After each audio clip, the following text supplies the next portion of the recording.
Hey guys, welcome back to the channel. We're here with another Hunter x Hunter review and breakdown, and we're continuing Greed Island with the next 3 episodes. Episode 62, 63, 64. Where we last left off with Gon and Killua, they were looking at ways to find cards, and they had gotten some information about the bomber, but all in all they decided to enjoy the game. Though they were being stalked by our new character, Biscuit. So the episode opens up with Gon and Killua in a rock, paper, scissors contest where Killua wins and they get the Sword of Truth. And as soon as they're done, they immediately get attacked for the sword. The first player that tries to attack them is a newbie who has no real physical ability. They are able to scare him off, but then they get jumped by a huge set of guys and they immediately lose their card. So they decide they're going to head to Macedora, the city of magic, to try and get some defensive spells. It jumps over to all the other side characters all gathered together making plans about how they're going to finish the game by trading for one of the rarest cards in the game called Angel's Breath, which can basically heal any wound. They want to do that by gathering doubles and triples of all the other slot cards and then trading away 40 of them.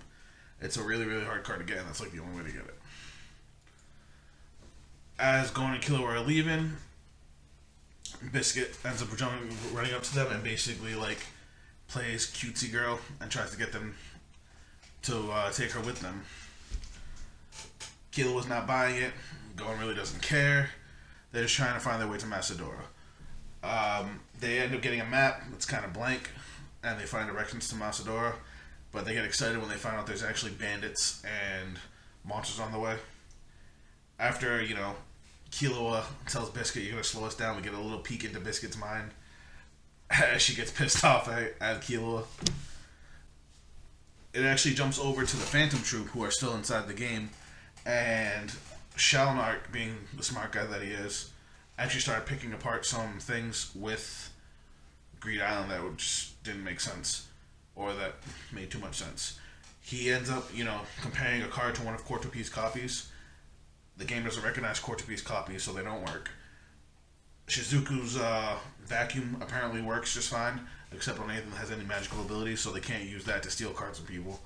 And because of the fact that you get to keep 3 cards at the end of the game when you finish it and take them out with you, Shalnark hypothesizes that the game exists in the real world and that it's not actually a game.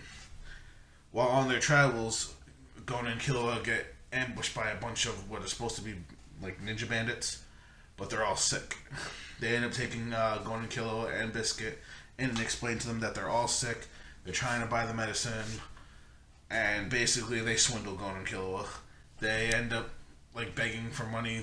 They give all their money away. They give a bunch of their clothes away to help this one little kid who's sick.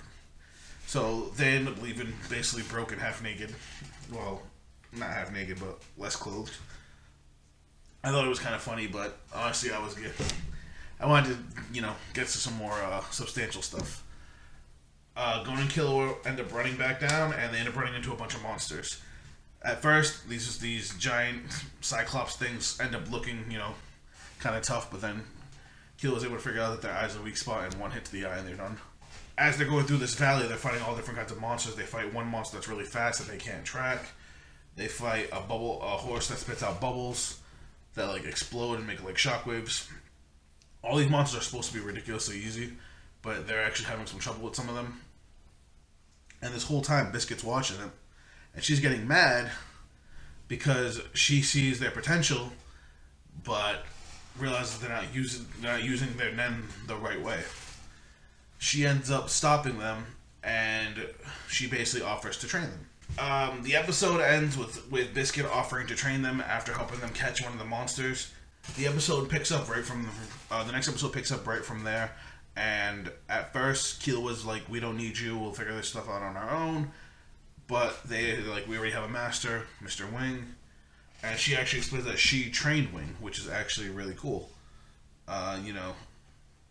It basically means that in reality, she's the next level for them to train. As they're talking, though, Biscuit ends up, realizing that somebody's watching them. I guess this guy is a bounty hunter, and he accidentally let a little bit of his bloodlust slip out, and only Biscuit was able to catch it, which is crazy because Kilo's senses are always on high alert. So they make a plan to split up, letting Biscuit go off by herself so this guy would attack her, and then going to Kilo would double back using Zetsu to come and help her. Well, Biscuit slaps the ever-living out of Kilo, and then they end up splitting up. Well, when they get back to them, this dude gets absolutely destroyed by Biscuit. Literally gets one-shotted. She picks him up. She basically picks him up with one hand and then palm strikes him in the back, and he's done. And she literally uses this bounty hunter that she just captured to train Gon and Killua. She says, "You guys got 2 weeks to be able to beat this guy. If not, then she's gonna let him go." And yeah, that's that. So this guy has to evade their attacks in any way possible for 2 weeks. Even if he can kill them, he's fine. So at first, they're having a lot of trouble. He almost takes out Kilo's eye immediately. But they start adapting to his fighting style. As he gets tired, he starts slowing down. And Gon being Gon, and Kilo ends up agreeing with him, that they decide to all just rest. They don't want to fight a tired opponent. They want to actually get stronger. And they want to get to the point where they can each beat him one-on-one. They manage to actually beat him, and Gon actually thanks the guy, and we get a flashback, some flashbacks of this guy, but it don't matter. He's an extremely minor character. They end up letting him go, and they continue on to Macedora. They actually run the whole rest of the way there. They finally get to Macedora. Biscuit buys a bunch of cards and takes them back to where they were training. And she tells them, "Okay, cool. Now we're going to go back to Macedora, but we're going in a straight line." And basically all the cards she got were like shovels and like buckets and stuff, and basically tells them to go. As they're going, they literally have to tunnel through rock and stuff, and it starts getting hard, but they actually end up figuring out a new way to use Nen. It's called Shu, and basically it's putting your Nen into an object to strengthen the object like you would strengthen your own fist. I thought it was actually really cool. They strengthen the shovels, and they're able to go right through just about any rock, no matter how hard it gets. I also forgot one other part of training that she was doing that I thought was hilarious, because Kilo could already do it, but Gon wasn't really working out. She would tie a rock over their head, and they'd have to hold the rock up while they were sleeping by a rope. And if they fell asleep, the rock would smack them in the head. So basically, even when they were sleeping, they had to keep part of their brain alert. And she even said, "I might cut the string, so you're gonna have to stop me from doing that too." The episode ends with them figuring out Shu, and we go on to the next episode, and they're moving on to fighting monsters. Gon fights one of this little puffball that was super fast that they couldn't even see before, and he managed to catch it. Killua fights this giant lizard that they ran away from without even trying. After they beat a bunch of the monsters, Biscuit decides to move them on to the next phase of training. We actually learned about 3 new applications of Nen, called Ko, Ken, and Ryu. Ko is basically what Gon's been doing without actually meaning to do it.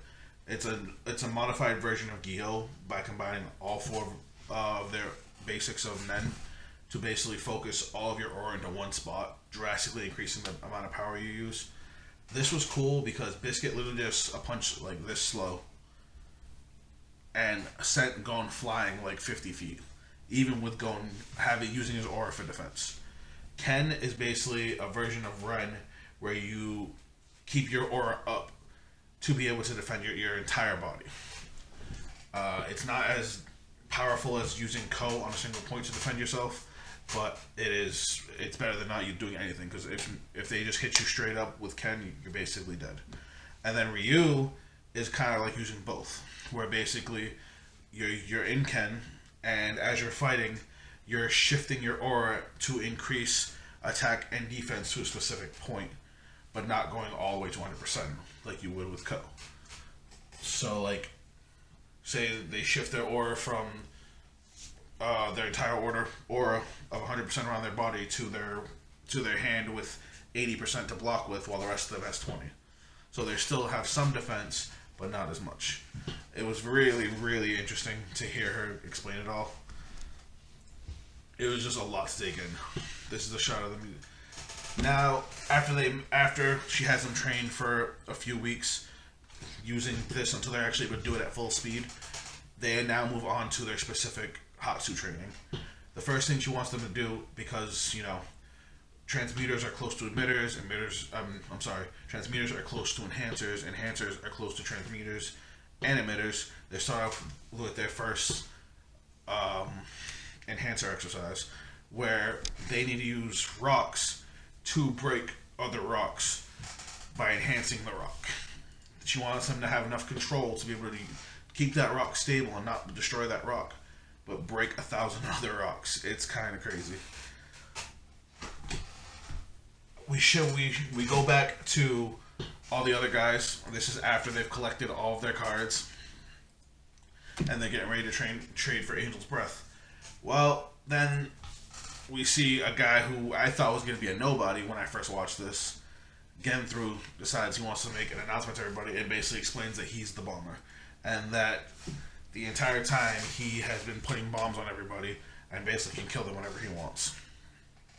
One of the guys tries to attack him after he reveals this, and he uses his net ability, Little Flower, to blow his face off. He makes them an offer, says, "Give me all your numbered slot cards, and I'll deactivate the bombs." Basic enough. They send one of the minor characters. I don't remember his name, but he was one of the ones that was talking to Gon and Killua back in the first episode of the second episode of the season. He tries to bargain with them and basically tells them, "We'll give you all the cards we want, but we want to keep Angel's Breath for the guy whose face you blew off." He decides to just kill the guy straight up. Grabs him by the neck, uses a Little Flower, blows his neck out. Sends one of his lackeys to go and tell them, "We need the cards." And they were just like, "Alright, whatever." But he wants a leave card. The leave card is the card that lets them actually leave the game whenever they want. And they don't want to give it to him because they're rare cards. So it's like, cool, then you're all going to die. I need to be there to help get through, and the other bomber, because there's 3 of them. We have to all touch our thumbs together, say the magic word, and you guys are fine. But if I'm not there, you guys die. So then a dude pulls out a leave card, gives it to him, and he immediately knocks him out. He's like, "You should have just gave it to me." He leaves the game. They go to get the cards, and then it cuts to the Phantom Troop as the last scene, and they're taking a boat and manage to find Greed Island. So it actually is in the real world.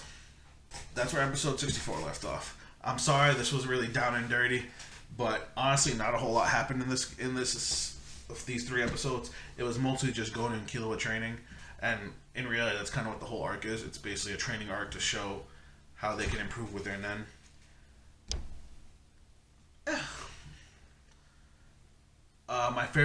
The one point that I did forget to mention was that we get a little backstory about the game Rock, Paper, Scissors, because there's a point in their training where Gon and Killua basically are tied in their training, and they want a winner just to make it more fun. So they play Rock, Paper, Scissors, Killua loses, and then Biscuit explains that Rock, Paper, Scissors was a way for martial arts to continue training when it was forbidden. And something clicks in Gon's head, and that's when he gets the idea for the Rock, Paper, Scissors attack, which he's going to start working on in the next episode.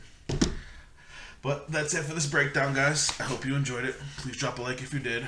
Subscribe if you're new. I'm going to get back into this so we can finish Greed Island and finally start Chimera Ant. But that's it for this breakdown, guys, and I will catch you on the next video. Later.